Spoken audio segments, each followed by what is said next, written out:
Nasawi naman ang isang 45 anyos na lalaking person with disability o PWD matapos malunod sa Binmali Beach nitong January 1. Ayon sa ulat ng Municipal Disaster Risk Reduction Management Office, nangyari ang insidente bandang 1:00 hanggang 1:30 ng hapon.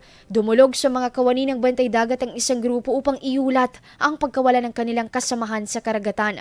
Nabatid ng biktima na residente ng barangay Kanawalan ay nasa ilalim umano ito ng impluwensya ng alak ng maganapang insidente. Agad na rumispondi ang mga tuon ng bantay dagat at sinubukang sagipin ang biktima. Isinagawa rin ang first aid at cardiopulmonary resuscitation CPR bago ito isugod sa ospital. Sa kabila ng pagsisikap na mailigtas ang buhay nito, idiniklara itong dead on arrival ng doktor.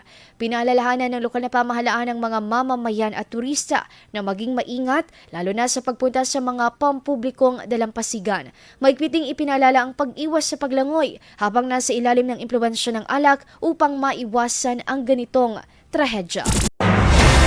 IFM News. IFM News. IFM News.